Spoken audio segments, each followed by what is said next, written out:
Pada video kali ini saya akan menjelaskan tentang transformasi uap, tantangannya masa depan, ya, transformasi uap dan tantangan masa depan. Jadi kita nggak membahas komponen dasar lagi ya, tapi kita akan sekedar membahas tentang masa depan sistem pembangkit uap. Jadi transformasi uap itu berarti bagaimana teknologi berbasis steam yang selama 200 tahun itu sudah menjadi tulang punggung energi kita, ya, selama 200 tahun. Ini harus beradaptasi dengan apa? Dengan tekanan global. Tekanan globalnya apa? Emisi karbon, efisiensi energi, dan digitalisasi. Nah, tiga kata kunci ini ya, emisi karbon, efisiensi, dan digitalisasi. Nah, kita kan sering mengira teknologi uap itu sudah tua, padahal justru teknologi ini sedang berevolusi menuju sistem yang lebih cerdas dan lebih rendah karbon atau bersih. Dengan apa? Dengan bahan bakar yang lebih bersih. Oke ya, kita mulai dengan imperatif global. Berubah atau tertinggal. Pertama, yang harus kita pahami adalah regulasi emisi CO2 itu makin ketat, ya. Jadi makin ketat regulasinya. Jumlah emisi yang keluar dari pabrik pembangkit itu sekarang dibatasi. Kedua, volatilitas harga bahan bakar fosil. Nah, harga bahan bakar fosil makin naik ya. Batu bara sempat 400 US dollar per ton ya kalau nggak salah ya. Kemudian ketiga, kebutuhan energi makin meningkat, populasi makin meningkat, lifestyle makin meningkat, data center makin meningkat, energi makin meningkat. Artinya apa? Pembangkit uap harus menghasilkan energi yang lebih bersih, lebih efisien dengan biaya yang bisa ditekan. Nah, ini ya sama seperti industri otomotif yang dipaksa ya beralih dari mesin konvensional ke kendaraan listrik karena regulasi dan pasar. Nah, jika pembangkit tidak beradaptasi, ya pembangkit itu akan kalah secara ekonomi dan regulasi. Nah, karena itu dibutuhkan strategi transformasi yang sistematisnya. Nah, tiga pilar menuju pembangkit uap 2050 ya. Yang pertama itu adalah jantung baru, yaitu apa? Dekarbonisasi. Jadi menurunkan emisi. Otot baru, ototnya apa? Efisiensi energi. Pembangkit semakin efisien. Kemudian otaknya baru, apa? Digitalisasi. Ya, digitalisasi karena sekarang kan sudah eranya era digital kan, setiap pembangkit ada digitalisasinya. Nah, dekarbonisasi fungsinya menekan emisi, efisiensi fungsinya meningkatkan output dari input yang sama, outputnya lebih besar. Digitalisasi itu membuat sistem lebih cerdas dan responsif. Responsif misalnya, komponen ini memiliki efisiensi rendah, bagaimana caranya, apakah ada yang rusak atau apakah ada yang perlu diperbaiki dari komponen apa, misalnya pompa, misalnya kondensor, misalnya cooling towernya, misalnya boilernya. Oke ya, mari kita bahas satu persatu ya pilar ini ya. Pertama adalah dekarbonisasi.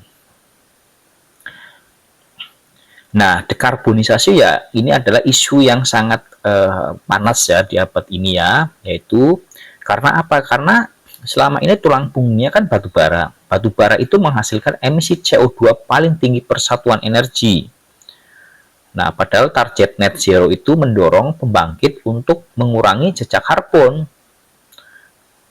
Batu bara jejak karbonnya tinggi sekali. Nah, tapi apa? Tapi tantangannya adalah menjaga keandalan sistem sampai menekan emisi. Sambil menekan emisi, sistemnya tetap kita handal, tapi emisinya kita tekan. Nah, misalnya teknologi seperti carbon capture gitu kan. Jadi ambil karbonnya kemudian dikirim ke storage ya, carbon capture. Kemudian ada co-firing, batu bara dicampur dengan biomasa. Nah, itu merupakan salah satu transisinya. Nah, yang perlu dipahami adalah dekarbonisasi itu bukan berarti menghentikan sistem uap, tetapi membuatnya lebih bersih saja gitu kan. Nah, kalau Anda lihat di slide itu data fakta batu bara itu menghasilkan emisinya berapa itu? 208 pons CO2 per miliar BTU. Sementara sektor aviasi itu menyumbang kurang lebih 2,4% emisi CO2 global. Ya. Minyak batu bara paling tinggi dibandingkan minyak. Coba Anda lihat di gambarnya kan. Salah satu strategi awal yang sudah saya sebutkan tadi adalah co-firing biomasa ya. Kita lihat co-firing. Co-firing ya. Batu bara itu kan bisa dicampur ya dengan biomasa, misalnya 1-5% biomasa. Nah, biomasanya bisa berasal dari limbah sawit, kemudian ampas tebu di industri-industri lokal. Keunggulannya apa? Ini mengurangi emisi bersih karena biomasa dianggap karbon netral. Karbon netral itu adalah seperti tanaman ya. Tanaman itu kan karbon netral. Jadi tanaman selama masa hidupnya dia akan menyerap CO2. Nah, ketika kita membakar CO2, membakar tanaman itu menjadi bahan bakar, karbonnya kan keluar. Nah, itu sama dengan yang diserap, makanya disebut karbon netral. Namun tantangannya adalah apa? Perbedaan sifat pembakaran dan nilai kalor, ya kan? Jadi nilai kalor antara biomasa dan batu bara itu berbeda kan? Jadi itu bisa memberikan efek dari proses pembakarannya. Nah, co-firing ini adalah solusi transisi, bukan final. Ya. Selain bahan bakar, sumber panas juga bisa berubah. Nah, sekarang kita lihat di direct steam generation (DSG). DSG itu adalah integrasi energi surya ke sistem uap. Air dipanaskan langsung oleh energi matahari dalam pipa kolektor, tidak perlu fluida perantara seperti molten salt, nggak perlu. Nah, kalau ingin bicara molten salt, saya buatkan video di lain tempat gitu ya, biar kita bahas. Efisiensinya meningkat karena mengurangi kehilangan panas tambahan. Nah, ini membuka peluang pembangkit hybrid batu bara plus solar. Ya, hybrid, jadi batu bara plus solar. Nah, transformasi juga terlihat di sektor penerbangan. Ya, misalnya ya masa depan aviasi, water enhanced turbofan ya, namanya water enhanced turbofan. Ini dari dunia aviasi ya. Jadi air itu dipulihkan dari gas buang lalu diinjeksikan kembali sebagai uap. Nah, gas buang dari pembakaran jet kan panas kan, dia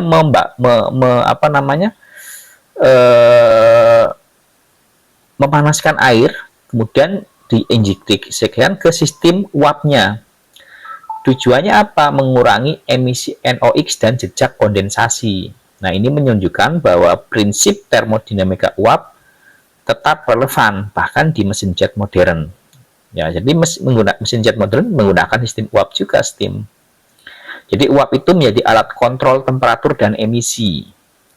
Nah, kita juga mungkin bisa membuat video lain terkait dengan water enhanced turbofan ini.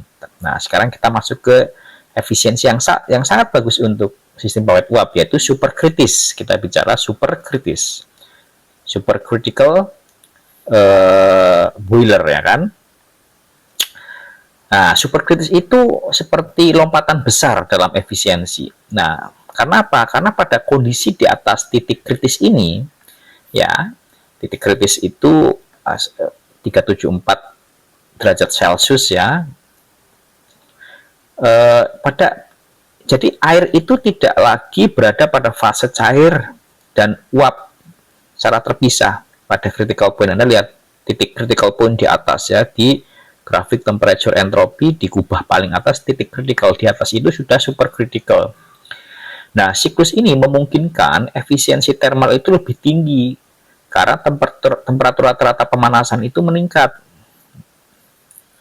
Heat transfernya meningkat ketika fluida itu menjadi superkritis. Jadi dari boiler itu, dari panas yang sama, dia mendapatkan heat yang lebih tinggi, supercritical. Tapi apa, dengan teknologi supercritical ini membutuhkan material khusus karena materialnya harus tahan suhu lebih besar dari 750 Fahrenheit. Nah, itu sekitar Berapa itu 700? Sekitar 398, sekitar 400 lah, 400 derajat Celcius itu harus tahan materialnya.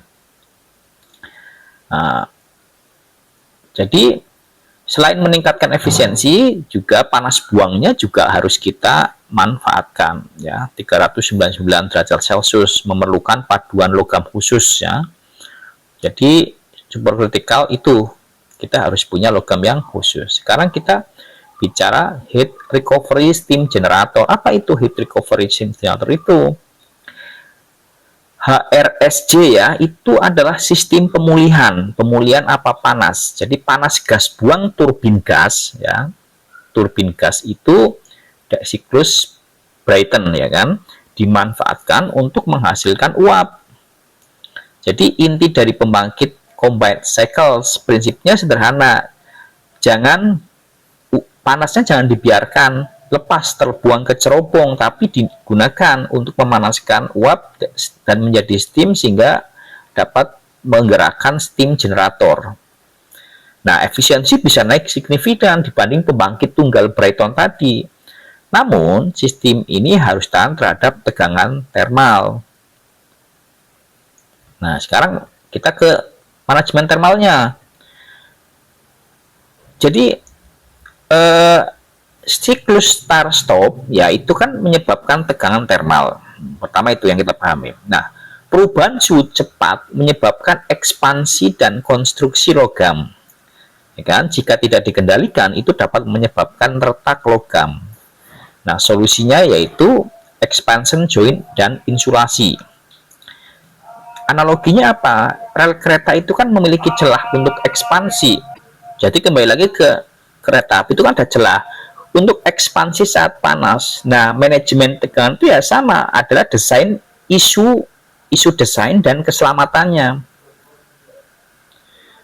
Nah, kita bisa lihat di video lainnya tentang manajemen thermal ini kalau Anda tertarik untuk masuk. Jadi ada yang namanya insulasi apa? Untuk mencegah kebocoran energi dan menjaga keselamatan kerja. Karena apa? Karena kan siklus cycling dan temperatur tinggi tadi ya di yang terjadi di supercritical. Di supercritical kan sistem harus tahan terhadap tegangan termal karena tinggi sekali. Perubahan temperaturnya ke rendah tinggi menyebabkan siklus tegangan termal, siklus cycling, sehingga menyebabkan stres pada saluran Darwin dan sebagainya. Dan maka ini harus ada fabric expansion joint namanya. Dia harus ada